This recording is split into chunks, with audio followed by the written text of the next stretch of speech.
என்னடா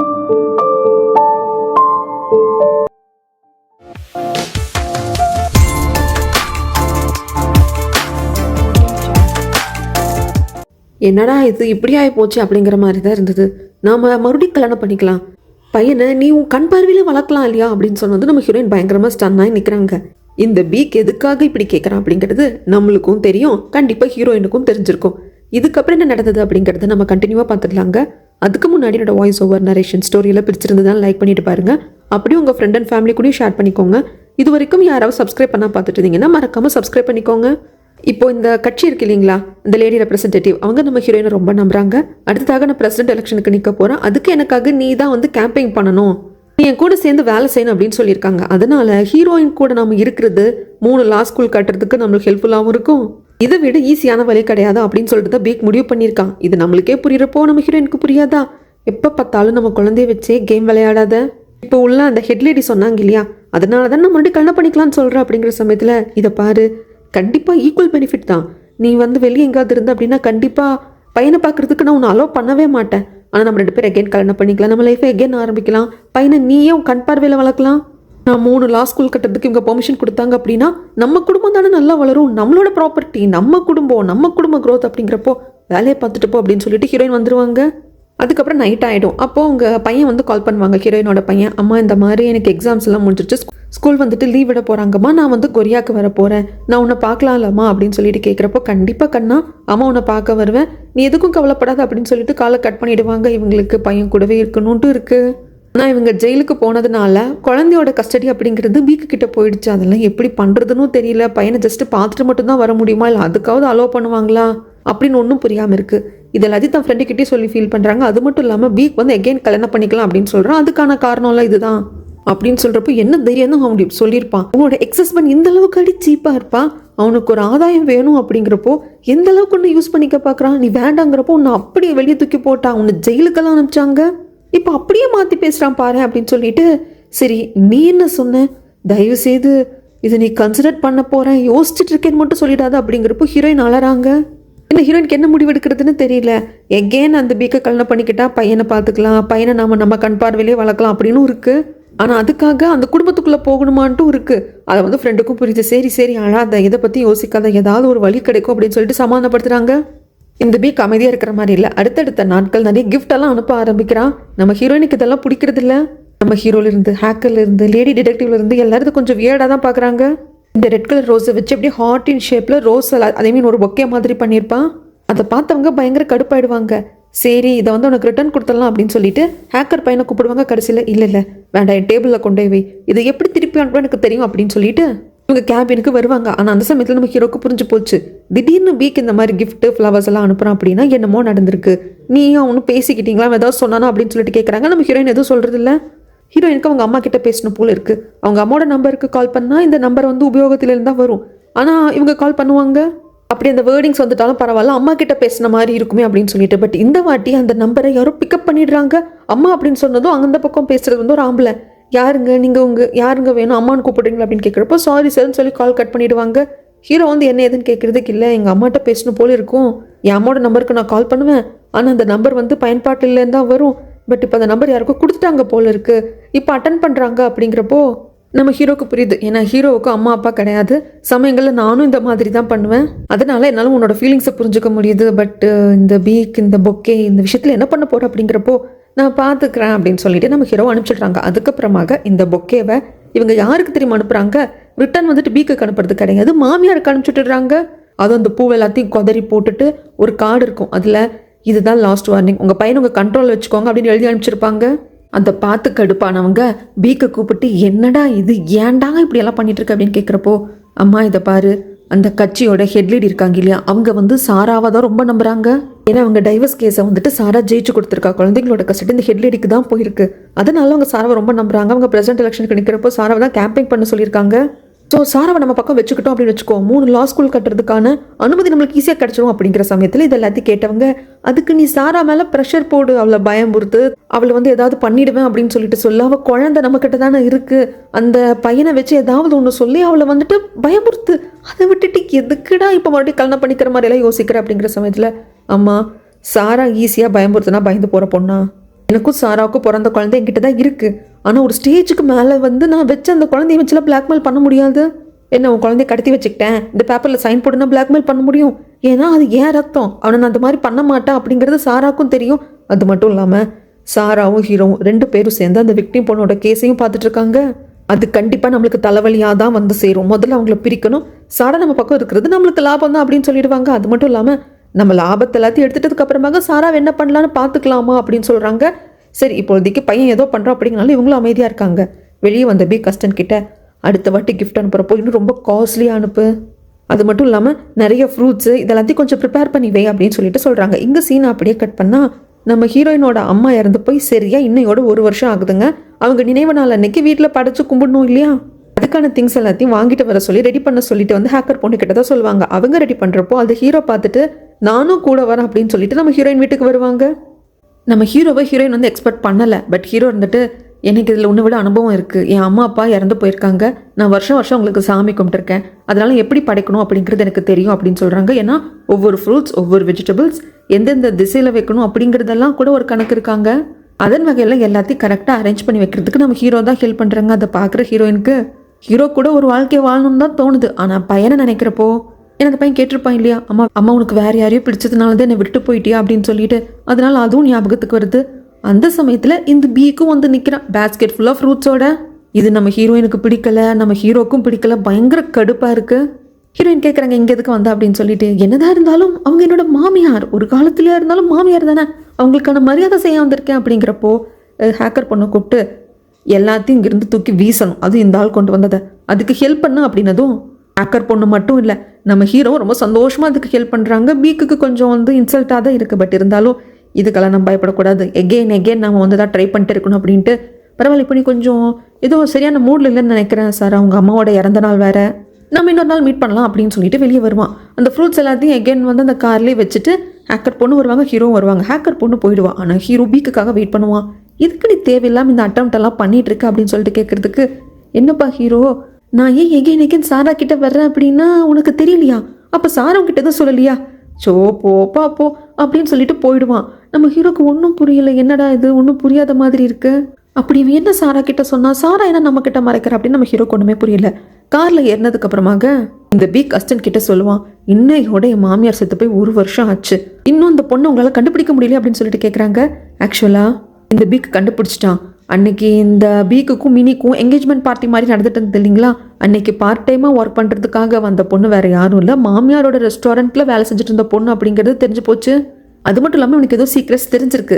அந்த பொண்ணு 1 வருஷமாக தேடிட்டு இருக்காங்க. அசிஸ்டன்ட் வந்து சொல்கிறான், சார் நான் ஒவ்வொரு டைம் அந்த பொண்ணு இங்கே இருப்பான் அங்கே இருப்பான்னு போய் பார்க்குறப்போ அந்த பொண்ணு வீடை மாற்றிட்டு போயிடுறா, கண்டுபிடிக்க முடியறதில்ல, பட் இந்த வாட்டி கண்டிப்பாக கண்டுபிடிச்சிடும் அப்படின்னு சொல்கிறாங்க.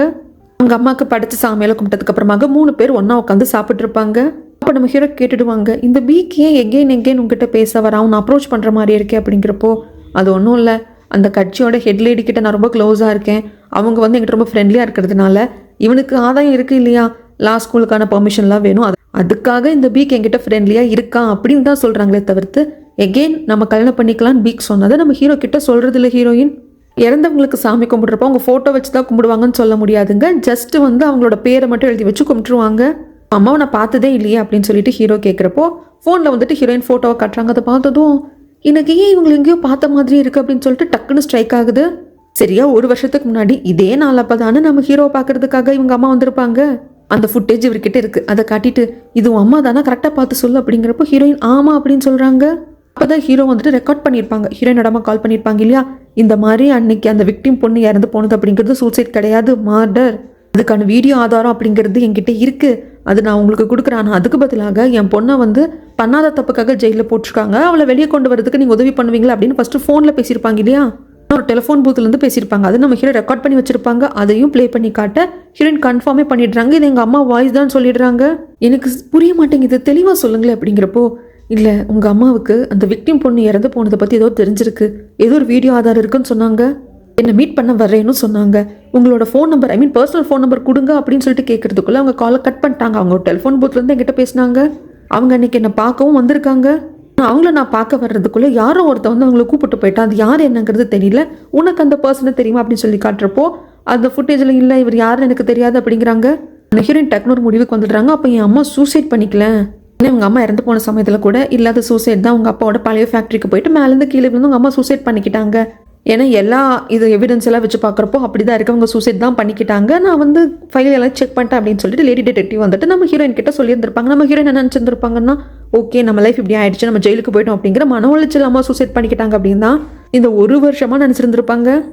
அப்போ எங்கள் அம்மா சூசைட் பண்ணிக்கல, கண்டிப்பாக இது மர்டராக தான் இருக்கும் அப்படின்னு சொல்லிட்டு அப்படியே பதச்சு போகிறாங்க ஹீரோயின். ஹீரோ வந்துட்டு ப்ளீஸ் கொஞ்சம் அமைதியாக இரு, நம்ம இன்னும் கன்ஃபார்மாக எதுவும் சொல்ல முடியல, இப்போ தான் கொஞ்சம் என்னென்னு தேடிக்கிட்டு இருக்கோம், உடனே ஒரு முடிவுக்கு வந்துடாத, நீ பதட்டப்படாத அப்படின்னு சொல்லி அமைதிப்படுத்திட்டு சாப்பிட்டுட்டு அதுக்கப்புறம் கிளம்புறாங்க. கிளம்புறப்போ நம்ம ஹீரோயின் கிட்ட சொல்லுவாங்க, இதை பாரு நீ ஒரு முடிவுக்கு வந்துடாத, நம்ம எதுவாக இருந்தாலும் விசாரிக்கலாம் அப்படின்னு சொல்லிட்டு வந்துடுவாங்க. ஆனால் ஹீரோயினுக்கே மனசு ஏற்றுக்க மாட்டேங்குது. அப்படின்னா ஒரு வருஷமாக நம்ம அம்மா வந்து சூசைடில் இறந்து போயிட்டாங்கன்னு நினச்சிட்டு நம்ம இருந்துட்டோமே, ஆனால் இப்படியெல்லாம் நடந்திருக்குங்கிறது நம்மளுக்கு தெரியலையே அப்படின்னு ரொம்ப கஷ்டமாக இருக்குது. இந்த பக்கம் ஹீரோ ஆஃபீஸ்க்கு வந்து உட்காந்து நல்லா யோசிக்கிறாரு. அன்னைக்கு நம்மளை பார்க்கறதுக்காக தான் ஹீரோயினோட அம்மா வந்திருக்காங்க. ஆனால் அன்னைக்கு இந்த பீக்கும் அங்கே இருந்தான், அவனும் அங்கே வந்திருந்தான் லாயர் ஆஃபீஸ்க்கு. ஒருவேளை ஹீரோயினோட அம்மாவை யாரோ ஒருத்தன் கூப்பிட்டு போனதுக்கு பின்னாடி இந்த பீக் இருப்பானோ அப்படின்னு சொல்லிட்டு ஹீரோ சந்தேகப்படுறாங்க. ஆனால் எதாக இருந்தாலும் ஸ்டெப் பை ஸ்டெப்பாக ப்ராப்பராக விசாரிக்கணும் இல்லைங்களா. ஸோ அடுத்த நாள் இவங்க அம்மா ரெஸ்டாரண்ட் வச்சுருந்தாங்க இல்லையா, நம்ம ஹீரோயின் ஜெயிலுக்கு போனதுமே அந்த பீக்கு கொடுத்த ரெஸ்டாரண்ட்டை திருப்பி கொடுத்துட்டு வேற ஒரு இடத்துல ரெஸ்டாரண்ட் வச்சுருந்துருப்பாங்க. அந்த இடத்துல விசாரிக்கிறதுக்காக வராங்க. ஃபர்ஸ்ட் இந்த விக்டிம் பொண்ணோட ஃபோட்டோவை தான் காட்டுறாங்க. இந்த பொண்ணு உங்களுக்கு ஏதாவது தெரியுமா, என் அம்மாவை மீட் பண்ணுறதுக்காக இந்த பொண்ணு வந்திருக்காளா அப்படிங்கிறப்போ அந்த அளவுக்கு தெரியாதுமா, ஆனால் இந்த பொண்ணு எனக்கு ஃபெமிலியராலாம் தெரியல, ஒருவேளை உங்கள் அம்மா பார்க்குறதுக்கு அடிக்கடி வரப்போக இருந்திருந்தால் கண்டிப்பாக நான் பார்த்துருப்பேன், ஆனால் ஒரு வாட்டி 2 வாட்டி வந்து போயிருந்தா நான் பார்த்துருக்க மாட்டோமா, எனக்கு தெரியாதுன்னு சொல்லிடுறாங்க. சரி எங்கள் அம்மாவை நீங்கள் கடைசி எப்போ பார்த்தீங்க அப்படிங்கிறப்போ உங்கள் அம்மா சாகிறதுக்கு 2 நாளைக்கு முன்னாடி. ஏன்னா ஒவ்வொரு வீக்கெண்டும் நாங்கள் அக்கம் பக்கத்தில் இருக்கிற ஹோட்டல்காரங்க எல்லாரும் ஒன்றா உட்காந்து சாப்பிடுவோம். உங்கள் அம்மாவோட ஹோட்டலில் வேலை செய்கிறதுக்கு ஒரு பார்ட் டைம் பொண்ணையும் வச்சுருந்தாங்க. அந்த பொண்ணுக்கிட்ட உங்கள் அம்மா ரொம்ப நல்ல விதமாக நடந்துப்பா, அதோ தான் பொண்ணு மாதிரி பார்த்துப்பா, இவளே மீட்டெல்லாம் குக் பண்ணி கொடுக்குறது அப்படின்னு சொல்லிட்டு உங்கள் அம்மா இருப்பா. அக்கம் பக்கத்தில் ரெஸ்டாரண்ட் வச்சுருக்க நாங்கள்லாம் ஓனர்ஸ் எல்லாம் போய் கேட்போம், பார்ட் டைமில் ஒர்க் பண்ணுற பொண்ணை வந்து நீ இப்படி பொண்ணு மாதிரி பார்த்துக்கிறியே, அப்போ எங்கள் கடையில் வேலை செய்கிற பார்ட் டைம் ஒர்க்கர்ஸும் இந்த மாதிரி நாங்கள் பார்த்துக்கணும்னு எதிர்பார்ப்பாங்க, ஏன் இப்படி பண்ணுற அப்படின்னு சொல்லிட்டு நாங்கள்லாம் கேட்போம். பட் உங்கள் அம்மா அதையும் கண்டுக்க மாட்டா, பெத்த பொண்ணு மாதிரி அந்த பொண்ணை பார்த்துக்கிட்டா அப்படிங்கிறப்போ, அப்படியா அந்த பொண்ணு பேர் உங்களுக்கு தெரியுமா அப்படிங்கிறப்போ சோஹி அப்படின்னு சொல்கிறாங்க. அந்த பொண்ணோட ஃபோட்டோ தான் இருக்குது அப்படின்னு கேட்குறப்போ தாராளமாக இருக்குது அப்படின்னு சொல்லிட்டு காட்டுறாங்க. ஏன்னா இவங்கெல்லாம் வீக்கெண்ட் அப்போ ஒன்றா உட்காந்து சாப்பிடுவாங்க இல்லையா, அப்போ எடுத்த ஃபோட்டோ இருக்குது. அதில் ஹீரோயினோட அம்மாவை கழுத்தை கட்டி பிடிச்சிட்டு இருப்பா சோஹி. அதுலேயே தெரியுது பெத்த பொண்ணு மாதிரி அவங்க பார்த்துட்டு இருக்காங்க அப்படிங்கிறது. சரி இந்த பொண்ணோட வீட்டு விலாசம் எங்கே இருக்கா ஏது இருக்கான்னு தெரியுமா அப்படின்னு சொல்லி கேட்குறதுக்கு அதெல்லாம் தெரியாது, ஆனால் பக்கத்தில் இருக்கிற காலேஜில் தான் அந்த பொண்ணு படிச்சுட்டு இருக்கா, அங்கே படிச்சுட்டு தான் இங்கே பார்ட் டைமாக ஒர்க் பண்ணிட்டு இருந்தா, அவ்வளோதாமா எனக்கு தெரியும் அப்படின்னு சொல்லிடுவாங்க. இந்த பக்கம் அந்த பொண்ணு சோஹியை காட்டுறாங்க.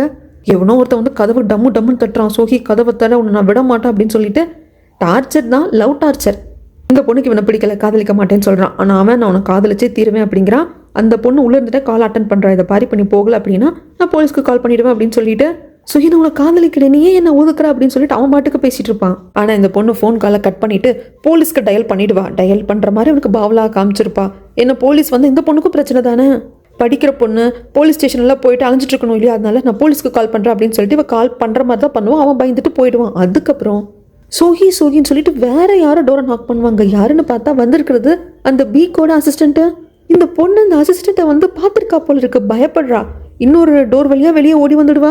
அதை பார்த்தவன் இந்த பொண்ணை பிடிக்கிறதுக்காக வருவான். ஆனால் அந்த பொண்ணை ஃபர்ஸ்ட் லவ் டார்ச்சர் பண்ணிட்டு இருந்தான் இல்லைங்களா, அவன் போயிருக்க மாட்டான், கீழே தான் நிற்பான்.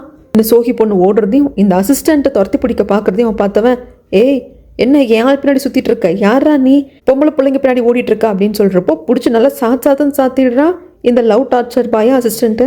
அதுக்கப்புறம் பீக்கை வந்து பார்த்துட்டு அந்த பொண்ணை நான் பார்க்க போனேன், பிடிச்சிட்டேன் எந்த இடத்துல இருக்கான்னு சொல்லிட்டு அந்த பொண்ணு ஓடி போயிட்டா அப்படிங்கிறாங்க. அது மட்டும் இல்லாமல் அந்த பொண்ணை வந்து ஒருத்தன் ஃபாலோ பண்ணிட்டு இருக்கான், அந்த பொண்ணோட லவ்வர்லாம் கிடையாது, அந்த பொண்ணை கொஞ்சம் ஃபாலோ பண்ணிட்டு இருக்கான் அப்படின்னு சொல்கிறப்போ அப்படியா, அப்போது அந்த சோஹி பொண்ணு எங்கே போனாலும் கண்டிப்பாக இவன் கண்டுபிடிச்சிருவான். அந்த பையனை கூப்பிட்டு வா, நம்ம எந்த சான்ஸையும் மிஸ் பண்ணிடக்கூடாது, எல்லாத்தையுமே யூஸ் பண்ணும் அப்படின்னு சொல்கிறாங்க. அதுக்கப்புறமாக சோஹியை தான் கட்டுறாங்க. அவள் வேற ஒரு ரெஸ்டாரண்ட்டில் ஒர்க் பண்ணிட்டு இருக்கா. இந்த சோஹி பொண்ணு இங்கே ஒர்க் பண்ணிட்டு இருக்காளா அங்கே ஒர்க் பண்ணிட்டு இருக்காளா அப்படின்னு சொல்லிட்டு நம்ம ஹீரோ விசாரிச்சுக்கிட்டே இருப்பார் இல்லையா. அவர் இந்த ரெஸ்டாரண்ட்டில் இங்கே சோஹி இருக்காளான்னு பார்த்துக்கிட்டே இருக்கிறப்போ உள்ளே இருந்து இந்த சோஹி பாப்பா நம்ம ஹீரோ பார்த்ததும் பயந்துட்டு வேற வழியில் ஓடி வர பாப்பா. அப்போ இந்த லவ் டார்ச்சர் பண்ணுற பையன்கிட்ட மாட்டிப்பா. என்னடா சத்தம்னு சொல்லிட்டு நம்ம ஹீரோ அந்த பக்கம் வந்து அந்த பொண்ணை காப்பாற்ற தான் ட்ரை பண்ணுவாங்க. அந்த பையனை போட்டு அடிக்கிறப்போ சோஹி ஓடி வருவா. கரெக்டாக நம்ம ஹீரோயின் மேலே மோதிடுவா. ஹீரோயின் மேலே மோதினதும் சோஹி வந்து காம் டவுன் தான் ஆகுறா, பயப்படுறது இல்லை. ஏன்னா நம்ம ஹீரோயினோட அம்மாவோட அந்த ரெஸ்டாரண்ட்டில் வேலை செஞ்சுட்டு இருந்தப்போ அங்கே இருந்த ஃபோட்டோவை பார்த்துருப்பா. அதனால நல்லாவே தெரியும் அவங்களோட பொண்ணு தான் இவங்க அப்படின்னு சொல்லிட்டு சோஹிக்கு தெரிஞ்சதுனால காம் டவுன் ஆகுறான். நம்ம ஹீரோயினும் தனியாக உட்கார வச்சு பேசுகிறாங்க. ஹீரோயின் கேட்குறாங்க என்ன யாருன்னு தெரியுதாங்கிறதுக்கு. தெரியும், உங்கள் அம்மா ரெஸ்டாரண்ட்டில் உங்கள் குழந்தையோட அம்மாவோட நீங்கள் எடுத்துக்கிட்ட ஃபோட்டோ இருக்குது, நான் பார்த்துருக்கேன் அப்படிங்கிறாங்க. சரி என்னாச்சு, உன்னை யார் துரத்துறாங்க, ஏன் பயப்படுற, என் அம்மாவுக்கு ஏதாவது நடந்ததா உனக்கு தான் தெரியுமா அப்படிங்கிறப்போ ரொம்ப வந்து பயப்படுவா சோகி இருந்துட்டு.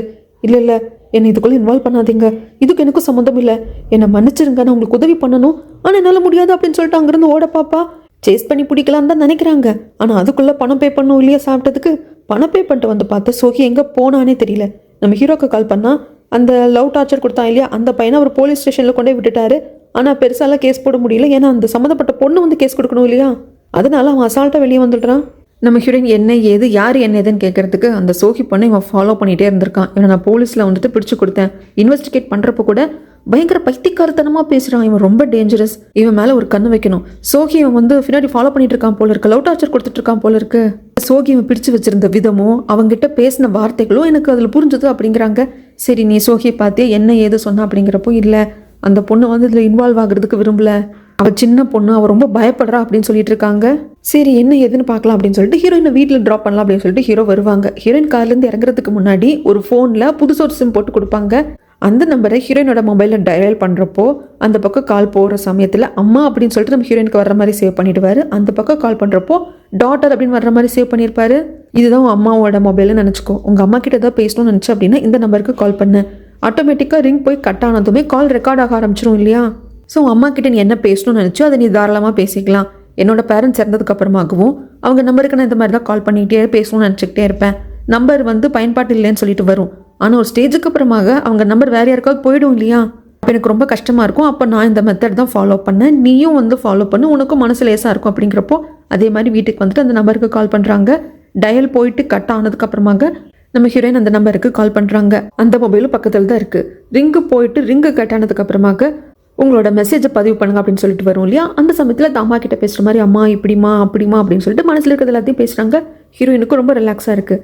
அடுத்த நாள் ஆஃபீஸ்க்கு வந்தவங்களுக்கு இப்படியே விடக்கூடாது, அந்த பொண்ணுக்கிட்ட எப்படியாவது நம்ம பேச ட்ரை பண்ணிகிட்டே இருக்கணும் அப்படின்னு சொல்லிட்டு சோகியோட மொபைல் நம்பர் இவங்களுக்கு கிடச்சிருக்கும். அதுக்கு வந்து இவங்க அம்மா கூட சோகி எடுத்துக்கிட்டா இல்லையா, அந்த ஃபோட்டோவை அனுப்பிச்சு சோஹி ப்ளீஸ் எங்களுக்காக இல்லைனாலும் என் அம்மாக்காக ஹெல்ப் பண்ண அப்படின்னதும் இந்த ஃபோட்டோவை பார்த்ததும் சோஹி பொண்ணுக்கு ரொம்ப ஒரு மாதிரி ஆயிடுதாட்டிருக்கு. நான் உடனே உங்களை பார்க்க வர, கண்டிப்பாக நான் வந்து என்ன ஏதுன்னு சொல்கிறேன், எங்கே வர்றது அப்படிங்கிறப்போ ஆஃபீஸ்க்கே வர சொல்கிறாங்க. இந்த ஆஃபீஸ்க்கே வந்துட்டாலும் அந்த சோஹி பொண்ணு ரொம்ப இன்செக்யூர்டாக தான் இருக்கா, பயமாக தான் இருக்கு அவளுக்கு. சுற்றி முற்றியும் பார்க்குறா, ஒரு மாதிரி பதட்டமாக தான் இருக்கா. பதட்டப்படாத, நாங்கள் இருக்கோம், சொல்லு அன்றைக்கி ஏன் பயந்து ஓடி போனேன் அப்படின்னு சொல்லி கேட்குறாங்க. ஆக்சுவலாக உங்கள் அம்மா வந்து பெத்த பொண்ணு மாதிரி என்னை பார்த்துக்கிட்டாங்க, என் பயத்தை மீறி வந்ததுக்கு அதுதான் காரணம் அப்படிங்கிறதுக்கு. சரிம்மா என்கிட்ட பேசிகிட்டே இருக்கிறப்ப ஏன் பயந்து ஓடி போனேன், யாரை பார்த்து பயந்த, என்ன ஏதுன்னு கேட்குறதுக்கு இந்த பொண்ணு எல்லாத்தையுமே சொல்ல ஆரம்பிக்கிறா. ஆக்சுவலாக சரியா 1 வருஷத்துக்கு முன்னாடி உங்கள் அம்மாவோட ரெஸ்டாரண்ட்டில் தான் பார்ட் டைமராக நான் ஒர்க் பண்ணிட்டு இருந்தேன். அந்த சமயத்தில் இன்னொரு இடத்துக்கு பார்ட் டைமாக ஒர்க் பண்ணுறதுக்கு போகிறதுக்கான எனக்கு வாய்ப்பு கிடைச்சிது. ஒரு பெரிய குடும்பத்தோட என்கேஜ்மெண்ட் பார்ட்டின்னு சொன்னாங்க, அங்கே நான் போனேன். அது வேற யாரும் இல்லைங்க, பிக்கும் மினியோட என்கேஜ்மெண்ட் பார்ட்டி தான். அங்கே போனதுக்கு அப்புறமாக சூட் ரூமில் கொண்டு போயிட்டு அந்த ஃப்ளவர்ஸ் எல்லாம் வைக்கிறதுக்கான வேலையை அவங்க பார்த்துட்டு இருந்திருப்பாங்க. என் லைஃப்பில் நான் இப்படி ஒரு சூட் ரூம் பார்த்ததே கிடையாது. அதனால நான் அதை எல்லாத்தையும் வீடியோ எடுத்துகிட்டு இருந்தப்போ டக்குன்னு இந்த ரூமுக்குள்ளே 2 பேர் வந்துட்டாங்க. நான் பயந்து போயிட்டு ஃபோன் அப்படியே கீழே போட்டுட்டேன், அது ஒரு ஃப்ளவர் வேஸ்க்குள்ளே விழுந்துடுச்சு, நான் வெளியே வந்துட்டேன் அப்படிங்கிறாங்க. வந்தது வேறு யாரும் கிடையாது, பிக்கும் அசிஸ்டண்ட்டு தான். இந்த பொண்ணு வணக்கம் சார், நான் ஜஸ்ட் இங்கே ஃப்ளவர்ஸ் வைக்கிறதுக்காக வந்தேன் அப்படின்னு சொல்லிட்டு ஃபோன் விழுந்தது அந்த பொண்ணுக்கு தெரியும், இருந்தாலும் ஒரு பயத்தில் வந்துடுவா. இந்த பொண்ணை நேரடியாகவே அசிஸ்டண்ட்டும் பார்த்துருக்காங்க, பிக்கும் பார்த்துருக்காங்க, அதனால தான் இந்த பொண்ணை தேடிட்டு இருக்காங்கன்னு இப்போ நம்மளுக்கு புரியுது. அந்த பார்ட்டியெல்லாம் முடிஞ்சதுக்கு அப்புறமாக எல்லாரும் போயிடுவாங்க இல்லையா, அதுக்கப்புறமாக எகெயின் சூட் ரூமுக்குள்ளே வந்துட்டு ஃபோன் எடுத்துகிட்டு வந்திருப்பா. அப்புறம் தான் நோட்டீஸ் பண்ணியிருப்பா, இவன் அந்த ரூமை வீடியோ எடுத்துகிட்டு இருந்தப்போ ஃபோன் கீழே விழுந்தப்போ வீடியோ ஆன்லேயே இருந்திருக்கு, அங்கே நடந்து சிலதை ரெக்கார்ட் பண்ணியிருக்கு. அடுத்த நாள் எகெயின் உங்கள் அம்மாவோட ரெஸ்டாரண்ட்டுக்கு நான் வந்து வேலை செஞ்சுட்டு இருந்த சமயத்தில் தான் விக்டிம் பொண்ணு இறந்து போயிட்டா அப்படின்னு சொல்லிட்டு, அது சூசைட் அப்படின்னு சொல்லிட்டு நியூஸை நான் பார்த்தேன். ஆனால் அது சூசைட் இல்லை, அந்த மரணத்துக்கு பின்னாடி ஏதோ மர்மம் இருக்குது, அது மர்டராக இருக்கிறதுக்கு வாய்ப்பு இருக்குது, அந்த கேஸை நான் எடுத்து நடத்த போகிறேன் அப்படின்னு சொல்லிட்டு இது உங்கள் பக்கத்தில் உட்காந்துருக்காரு இல்லையா ஹீரோ, இவரும் வந்து பேட்டி கொடுத்துருந்தாரு, அதையும் அந்த நியூஸில் நான் பார்த்தேன். அப்போ நானும் உங்கள் அம்மாவை சேர்ந்து ரெஸ்டாரண்ட்டை க்ளீன் பண்ணிட்டு இருந்தோம். ஆண்டி இது சூசைட் கிடையாது ஆண்டி, இது மர்டர், இந்த பொண்ணை வந்து கொலை பண்ணுங்கன்னு சொல்லிட்டு ஒருத்தர் ஆர்டர் கொடுத்துருக்கான், அது என் மொபைலில் ரெக்கார்ட் ஆயிருக்கு அப்படின்னு சொல்லிட்டு நான் காமிச்சேன். இப்போ தான் அந்த வீடியோவை நம்மளுக்கு தெளிவாகவும் காட்டுறாங்க. அன்னைக்கு என்ன நடந்திருக்கும் அப்படின்னா, இவ கீழே சத்தம் போட்டே இருந்திருப்பா இல்லையா அந்த விக்டிம் பொண்ணு, அந்த விக்டிம் பொண்ணு அவன் மேலே கூப்பிட்டுருப்பான் பீக்கு, எதுக்கு இப்படி லபான்னு கத்திக்கிட்டு இருக்க அப்படிங்கிறதுக்கு இதை பாரு, நான் நீ எடுத்துக்கிட்ட ஃபோட்டோஸ் இது எல்லாத்தையும் கொண்டு போயிட்டு இப்போ நீ கல்யாணம் பண்ணிக்கிறதா இருக்கிற மினி கிட்ட காட்டிடுவேன், அதனால நீயே ஒழுக்கமாக இந்த என்கேஜ்மெண்ட் பார்ட்டி கேன்சல் பண்ணிட்டு என்ன கல்யாணம் பண்ணிக்கோன்னு சொல்லியிருப்பா. இந்த ஃபோட்டோஸையும் விசிறி அடிச்சிருப்பா. அதெல்லாம் நம்ம இந்த பீக்கு பார்த்துக்கிட்டு இது எல்லாத்தையும் வச்சு இந்த கல்யாணத்தை நிறுத்திட முடியுமா, சிறுகுலத்தனமாக இருக்குல்ல அப்படிங்கிறப்போ, சரி இது இல்லைன்னா அந்த 5 மெம்பர்ஸ் இருக்கக்கூடிய சீக்ரெட் சொசைட்டி அதை பற்றி எனக்கு எல்லாம் தெரியும், அதை பற்றி நான் சொன்னாலும் இந்த கல்யாணம் நிற்கும் இல்லையா அப்படின்னதும் இதுக்கு மட்டும் பீக் வந்து பயந்துருப்பான். ஏன் இப்படி பண்ணிட்டு இருக்க, ஏன் தேவையில்லாத மாதிரி பிரச்சனையை கிளறிட்டு இருக்க அப்படின்னு சொல்ல, நான் பண்ணுவேன், நீ ஒழுங்கா இந்த என்கேஜ்மெண்ட்டை நிறுத்திட்டு என்ன வந்து கல்யாணம் பண்ணிக்கிறேன்னு சொல்ல, உனக்கு நான் ஒரு நாள் டைம் கொடுக்குறேன் அப்படின்னு சொல்லிட்டு அந்த பொண்ணு அங்கேருந்து போயிடுவா. அதுக்கப்புறமாக இதே ரூமுக்கு அந்த அசிஸ்டண்ட்டை வர வச்சு அந்த பொண்ணை ஸ்டாப் பண்ணு, எப்பாடுபட்டாவது அவளை நிறுத்து, அவளை வந்து அமைதிப்படுத்து அப்படிங்கிறப்போ, சார் நீங்கள் ஆர்டர் கொடுத்துட்டீங்க, இதை நான் எப்படி எடுத்துக்கிறது, இந்த அளவுக்கு அந்த பொண்ணை நான் ஸ்டாப் பண்ணுறது அப்படிங்கிறப்போ, ஸ்டாப் பண்ணால் ஸ்டாப் பண்ணிடு, அந்த பொண்ணு அமைதியாக இருக்கிறதுக்கு அவன் மூச்சை நிறுத்துறதுக்கு என்ன வேணா பண்ணு அப்படின்னு சொல்லிடுவான். அதுக்கப்புறமாக தான் அந்த பொண்ணு வந்துட்டு சூசைட் பண்ணிக்கிட்டேன் அப்படின்னு சொல்லிட்டு நியூஸ் எல்லாம் வந்திருக்கும். ஸோ கண்டிப்பாக அந்த பொண்ணை கொல்றதுக்கான ஆர்டரை கொடுத்தது பீக் தான் அப்படிங்கிறது கன்ஃபார்ம் ஆகுது. இந்த வீடியோவை தான் நானும் உங்கள் அம்மாவும் என்னோட ஃபோனில் பார்த்தோம். உடனே இந்த விக்டிம் பொண்ணோட கேஸை எடுத்துக்கிட்டு அது சூசைட் இல்லை மர்டர் அப்படின்னு சொல்லிட்டு நடத்துறதாக இருந்த ஹீரோவை பார்க்கறதுக்காக அந்த லா ஃபிர்முக்கு உங்கள் அம்மா கூட நானும் தான் வந்தேன் அப்படின்னு சொல்லுவாங்க. நம்ம ஹீரோ ஷாக்காகி கேட்பாங்க, ஏமா நீயுமா வந்த அப்படிங்கிறதுக்கு. ஆமாம் சார் நானும் தான் வந்தேன். நாங்கள் அந்த லா ஃபிர்முக்குள்ளே வந்ததும் ரிசப்ஷனில் போயிட்டு ஆண்டி நீங்கள் வெயிட் பண்ணுங்க, நான் ரெஸ்ட் ரூம் போயிட்டு வந்துடுறேன் அப்படின்னு சொல்லிட்டு நான் உள்ளே வந்தேன். ரெஸ்ட் ரூம் போயிட்டு வந்து பார்த்தா அந்த ரிசப்ஷன் ஏரியாவில் ஆன்ட்டியை காணோம். இந்த பொண்ணு கரெக்டாக ரெஸ்ட் ரூம் விட்டு வெளியே வர்றப்ப தான் ஒரு கண்ணாடி போட்டவன் ஹீரோயினோட அம்மாவை கூப்பிட்டு போயிருப்பா. அது இந்த பொண்ணு பார்த்துருக்க மாட்டா. என்ன ஆன்ட்டியை காணும்னு திரும்பி பார்க்குறப்ப இவங்க எங்கேயோ போகிற மாதிரி இருக்கும். எதுக்கு ஆன்ட்டி வெளியே போகிறாங்க அப்படின்னு சொல்லிட்டு ஒன்றும் புரியாமல் இந்த பொண்ணு பின்னாடியே வந்திருப்பா. ஏன்னா யாரோ கூப்பிட்டு போகிறாங்களே அப்படிங்கிறனால பின்னாடியே வந்திருப்பா. காரில் அவங்க ஏறுவாங்க, கூப்பிட்டு போனால் கண்ணாடி காருன்னு ஏறுவாங்க.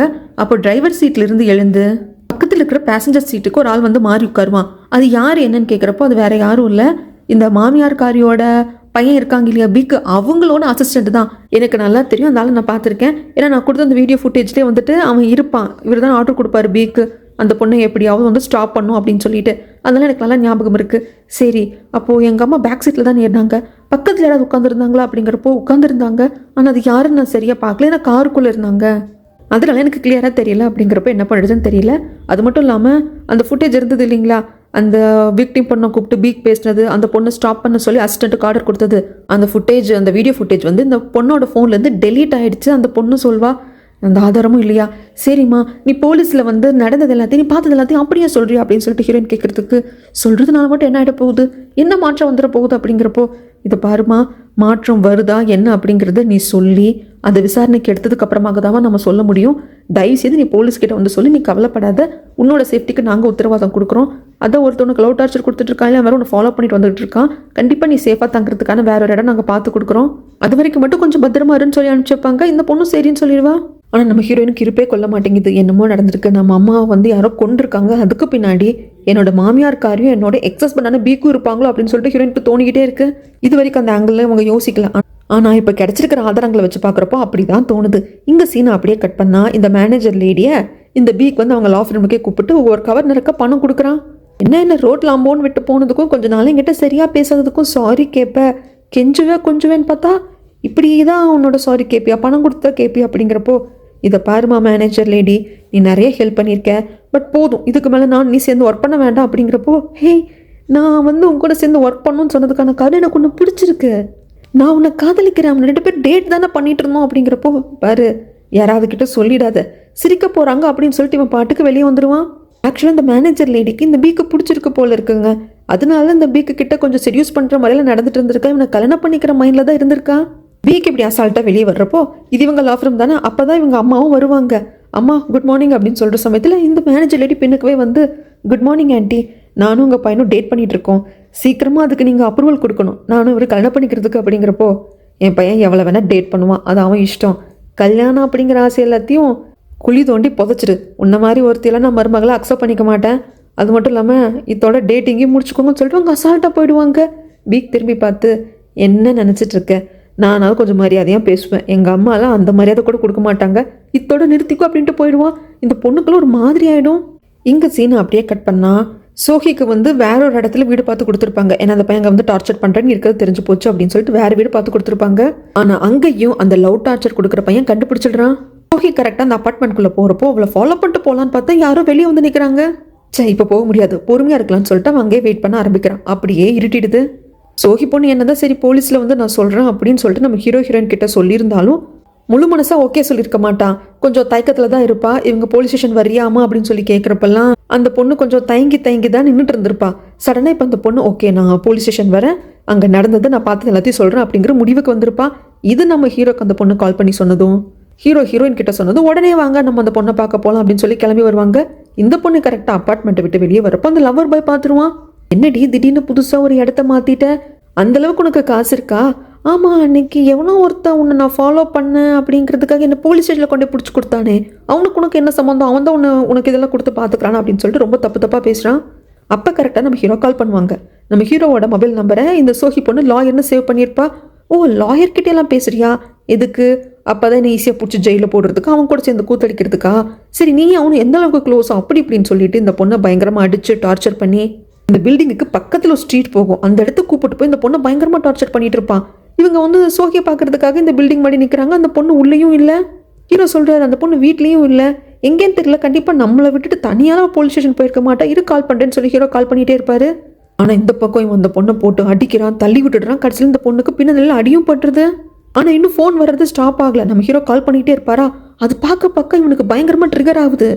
நீ என் கூட சேர்ந்து சுத்தமாக கண்டவன் கூட சுற்றிட்டு இருக்கியா அப்படின்னு சொல்லிட்டு கழுத்து நெரிச்சு அந்த பொண்ணை கொன்னே போட்டுடுவான். எனக்கு கிடைக்காது, நீ யாருக்கும் கிடைக்கக்கூடாதுடி அப்படின்னு சொல்லிட்டே கொன்னுடுவான். அதுக்கப்புறமாவது நம்ம ஹீரோயினுக்கு தெரிய வரும். ஹீரோயின் எல்லாம் அப்படியே உடஞ்சு போயிடுவாங்க. இந்த பொண்ணு இறந்ததுக்கு அப்புறமாக இந்த ஃபோனில் வேற எந்த டேட்டாவும் இருக்கக்கூடாது அப்படிங்கிற மாதிரி இந்த பீக் அசிஸ்டன்ட் வச்சு கிளியர் பண்ணிட்டு அசிஸ்டன்ட் ஃபோன் பண்ணியும் சொல்கிறான். சார், இதுக்கப்புறமாக அந்த பொண்ணை நினச்ச எந்த ஒரு பயமும் பட வேண்டியதில்லை சார். அந்த பொண்ணு கிட்ட ஏதோ வீடியோ ஆதாரம் இருக்கிற மாதிரிலாம் பயந்தோம் இல்லையா சார், அதெல்லாம் ஒன்றுமே இல்லை அப்படிங்கிறாங்க. அந்த பொண்ணுக்கிட்ட வீடியோ ஆதாரம் இருந்தது அப்படிங்கிறது இவங்களுக்கு எப்படி தெரியும்? அது நம்மளுக்கு போக போக தெரியுங்க. ஸோ ஆல் கிளியர் சார், எந்த பிரச்சனையும் இல்லை அப்படின்னு சொல்கிறாங்க. இந்த பீக்குக்கு சந்தோஷமாக இருக்குது. ஆனால் நீங்கள் உங்கள் எக்ஸ் ஒய்ஃபான சாராக்கு அனுப்பிச்சிங்க இல்லையா ஃப்ளவர்ஸ், அது அவங்க திருப்பி அனுப்பிச்சிட்டாங்க அப்படின்னதும் சந்தோஷமான விஷயம் சொல்லிட்டு ஏன்டா இதையும் சொல்கிறேன், ஃபஸ்ட்டு ஃபோனை கட் பண்ண அப்புறம் பேசிக்கலாம் அப்படின்னு சொல்லிடுறாங்க. ஹீரோயினை கொண்டு வந்து வீட்டில் விட்டுட்டு பார்த்து மனசில் எதையும் போட்டு குழப்பிக்காமல் அமைதியாக இரு அப்படின்னு சொல்லிட்டு இவர் வந்துடுவார். வந்து கார் எடுக்கிறதுக்கு முன்னாடி ஹீரோயினுக்கு கால் பண்ணணும்னு தோணுது. கால் பண்ணால் ஹீரோயின் அட்டன் பண்ண மாட்டேங்கிறாங்க. ஏதோ தப்பாக இருக்கிற மாதிரி இருக்குது. டக்குன்னு டோரை வந்து ஓப்பன் பண்ணால் இவருக்கு பாஸ்கோட் தெரியாது. அதனால் ஃபஸ்ட்டு ஹீரோயினோட பர்த்டே போடுறாங்க. கடைசியில் இவரோட பர்த்டே போட்டால் லாக் வந்து ஓப்பன் ஆகிடுது. அதுக்கப்புறம் வந்து பார்த்தா ஹீரோயின் அப்படியே ஒரு கவர் எடுத்து வாய்க்குள்ளே அடைச்சிக்கிட்டு அழுதுட்டு இருப்பாங்க. ஹீரோ வந்து காம் டவுன் பண்ணிவிட்டு பொறுமையாரு, ரிலாக்ஸ் ஆரு அப்படின்னு சொல்லிட்டு படுத்து தூங்க வச்சு அவங்க பொறுமையாக தூங்கி எழுந்ததுக்கு அப்புறமாக காஃபியெல்லாம் போட்டு கொடுக்குறாங்க. சரி, நீங்கள் எப்படி உள்ளே வந்தீங்க அப்படின்னு கேட்குறப்போ, இல்லை பாஸ்கோட் உன்னோட பர்த்டேட் போட்டு பார்த்தேன், ஓப்பன் ஆகலை. சரி, ஒரு வேளை என்னோட தான் இருக்குமோ அப்படின்னு போட்டு பார்த்தப்போ ஓப்பன் ஆகிடுச்சு அப்படிங்கிறாங்க. ஒரு சேஃப்டிக்காக தான், யாரும் ஈஸியாக கண்டுபிடிச்சிடக்கூடாது. ஏன்னா ஹஸ்பண்ட் வேறு அடிக்கடி என்னை பார்க்கறதுக்காக இங்கே வந்து தான் நிற்பார். அதனால் அவரும் கண்டுபிடிச்சிடக்கூடாது, யாருக்கும் தெரியாதா இருக்கணும் அப்படிங்கிறதுக்காக தான் வச்சேன். நீங்கள் ஒன்றும் தப்பாக ஏதோ எடுத்துக்காதீங்க அப்படிங்கிறப்போ, நான் எதுக்கு தப்பாக எடுத்துக்க போகிறேன், உனக்கு ஏன் அப்படி தோணுது, தப்பாக எடுத்துக்கிறதுக்கு இதில் என்ன இருக்குது அப்படின்னு சொல்லிட்டு அந்த செஸ் காயினை பார்ப்பாங்க. இதை நான் சோம்பேறித்தனம் பட்டுக்கிட்டு தூக்கி போடாமல் என் வீட்டில் ஒன்று இருந்தது, அதே மாதிரி நீ சோம்பேறித்தனம் பட்டுட்டு தூக்கி போடாமல் இல்லை, என்னோட நினைவாக தான் வச்சுட்ருக்கேன்னு எனக்கு புரியுது. ஆனால் நீ ஏன் சாரா உன்னை நீ ஏன் ஒழிச்சுக்கிற அப்படின்னு சொல்லிட்டு இவர் ஆதரவாக தோளில் சாய்ச்சிக்கிட்டு கிஸ் பண்ணி ஹீரோயினை அக்செப்ட் பண்ணிக்கிறாங்க. அதுக்கப்புறமா ஹீரோ அவங்க வீட்டுக்கு போயிடுவாங்க. அடுத்த நாள் எழுந்து ஹீரோயின் அதே செஸ் பீஸை பார்த்துக்கிட்டு ஏதோ மனசில் நினச்சிட்டு இவங்களும் ரெடியாக கிளம்பி ஆஃபீஸ்க்கு வருவாங்க. ஹீரோவை பார்ப்பாங்க. இப்போ நீ நல்லா இருக்கியா, உனக்கு ஹெல்த் ஓகேவா இருக்கான்னு ஹீரோ கேட்குறதுக்கு சாரா எல்லாம் ஓகே இருக்குன்னு சொல்லிட்டு, ஆக்சுவலாக நேற்று நான் ரொம்ப எமோஷ்னலாக இருந்தேன், அதனால் அந்த கிஸ் இதெல்லாத்தையும் நீங்கள் தப்பாக எடுத்துக்காதீங்க அப்படிங்கிற மாதிரி சொல்கிறப்போ, ஆக்சுவலாக நீ அந்த மாதிரி எமோஷ்னலாக இருந்தது எனக்கு பிடிச்சிருந்தது, என்கிட்ட மட்டும் அப்படி இரு அப்படின்னு சொல்லிட்டு போயிடுவாங்க. நம்ம சாராக்கு ரொமான்ஸ் பண்ணுற மனநிலைமையிலடா நான் இருக்கேன் அப்படிங்கிற மாதிரி தான் இருக்கும். எங்கள் சீனை அப்படியே கட் பண்ணால் எதுலேருந்து இந்த விசாரணை ஆரம்பிக்கலாம் அப்படிங்கிறப்போ அந்த டாக்ஸி டிரைவர் ஞாபகத்துக்கு வராங்க. என்னை விக்டிம் பொண்ணு இறந்து போனப்போ அவங்க டாக்ஸியில் தான் வந்துட்டு இருந்தாங்க, அதுக்குள்ளேருந்து தான் சூசைட் பண்ணிட்டு கீழே விழுந்தாங்க அப்படின்னு சொல்கிறாங்க. அதனால் அந்த டாக்ஸி டிரைவர் விசாரிக்கலாம் அப்படிங்கிற முடிவுக்கு வராங்க. அவன் எங்கே இருக்கான் ஏது இருக்கான்னு கண்டுபிடிச்சிடுறாங்க. அவன் வீட்டுக்கு வந்து டோரை தட்டினா அவன் டோரை வந்து ஓப்பன் பண்ணுறதுல உள்ளே இல்லை போல இருக்குது. சரி, பாஸ்கோட் ஏதாவது போட ட்ரை பண்ணலாமா, வீட்டுக்குள்ளே போய் பார்க்கணும்னு நினைக்கிறாரு. அது டண்டனாக்கான ஆடுது. டேய் என்னடா இது, இப்போ இந்த வீட்டுக்கு பூட்டே இல்லையா அப்படின்னு சொல்லிட்டு சும்மா ஓப்பன் பண்ணி பார்த்தா ஓப்பன் ஆகிடுது. உள்ளே வந்து பார்த்தா உள்ளே இருக்கிற பொருட்கள் எல்லாம் காஸ்ட்லியாக இருக்குது. ஒரு டாக்ஸி டிரைவரால் அஃபோர்ட் பண்ணக்கூடிய பொருட்கள்லாம் அங்கே இல்லை. அது மட்டும் இல்லாமல் ஒரு ஷூஸ் இருக்கும், அது பயங்கர காஸ்ட்லி. சத்தியமாக டாக்ஸி டிரைவர் இதை வந்து வாங்கியிருக்கவே முடியாது அப்படிங்கிறது இவருக்கு புரியுது. ஃபோட்டோ எடுத்து வச்சுக்கிறாரு நம்ம ஹீரோ. இந்த பக்கம் அந்த கண்ணாடிக்காரன் அந்த டாக்ஸி டிரைவரை காட்டுறாங்க. ஒரு பேஸ்மெண்ட்டில் இருக்கான். ஒரு கார் கீன்னு லைட் அடிக்குது. அங்கே போய் நின்று வணக்கம் மேடம் அப்படிங்கிறப்போ உள்ளே இருக்கிறது மாமியார் காரி. காரில் ஏறு அப்படின்னு சொல்லிட்டு இந்த ஆள் எங்கே கூப்பிட்டு போகிறான்னு தெரியல. இங்கே சீனை அப்படியே கட் பண்ணால் நம்ம ஹீரோயினை தான் காட்டுறாங்க. அந்த கட்சியோட லேடி ஹெட்டை பார்க்க வந்திருக்காங்க. இவங்களுக்கு இப்போ டைவர்ஸும் கிடச்சிருச்சு, குழந்தைங்களோட கஸ்டடி இவங்ககிட்ட வந்துருச்சு. அது மட்டும் இல்லாமல் அடுத்து நடக்க போட பிரசிடென்ட் எலெக்ஷனுக்கு இவங்க வந்து எலெக்ஷனில் நிற்க போகிறாங்களாமா. அதுக்கு நிறைய பேர் வாழ்த்துக்கள் தெரிவித்து பொக்கே அனுப்பிச்சிருக்காங்க. அது மட்டும் இல்லாமல் உன்னோட எக்ஸ் ஹஸ்பண்ட் பீக்கும் அனுப்பிச்சிருக்காமா, அதுவும் அவன் பேரையும் உன் பேரையும் போட்டு அனுப்பிச்சிருக்கான் பாரு அந்த பொக்கேன்னு சொல்லி காட்டுறாங்க. அப்போ தான் நம்ம ஹீரோயின் சொல்லுவாங்க, இதை பாருங்கள், இப்போ நான் இருக்கிற சொல்யூஷன் டீமை விட்டுட்டு வந்து எலெக்ஷனுக்காக உங்ககிட்ட என்னால் வேலை செய்ய முடியாது, அதாவது முழு நேர வேலையை என்னால் செய்ய முடியாது. ஏன்னா என்ன நம்பி தான் அந்த சொல்யூஷன் டீமே இயங்கிட்டு இருக்கு, என்ன நம்பி தான் மீ வந்து ஆரம்பிக்கவும் செஞ்சுருக்காங்க. நான் நிறைய பேருக்கு ஹோப் கொடுத்துருக்கேன், அதில் என்னால் பின்வாங்க முடியாது. நீங்கள் அனுமதிச்சிங்க அப்படின்னா ஒரு ஃப்ரீலான்சர் மாதிரி நான் உங்களுக்கு ஒர்க் பண்ணி கொடுக்குறேன் அப்படின்னு சொல்லிட்டு இன்னும் சில விஷயங்கள் பேசுவாங்க. அது என்ன நம்மளுக்கு தெரியாதுங்க. அதுக்கப்புறம் ஹீரோயினும் ஆஃபீஸ்க்கு வந்துடுவாங்க. ஹீரோவும் அந்த டிரைவரோட வீடு இதெல்லாம் பார்த்து விசாரிச்சுட்டு இவரும் ஆஃபீஸுக்கு வருவார். அப்போது இந்த பீக்கு கிட்ட இருந்து நிறைய கிஃப்ட்ஸ் எல்லாம் வந்திருக்கும். இதெல்லாம் பார்க்குறப்போ ஹீரோக்கு பயங்கர கோவமாக இருக்கும். சாரா நீ கவலைப்படாத, நான் நேரடியாக கொண்டே அவன் மூஞ்சிலே விட்டறிகிறேன் அப்படிங்கிறப்போ அதெல்லாம் ஒன்றும் வேண்டாம், என் ரூமில் கொண்டு வந்து வைங்க அப்படிம்பாங்க. இது வந்து நம்ம ஹீரோக்கு திக்கனாயிடும்.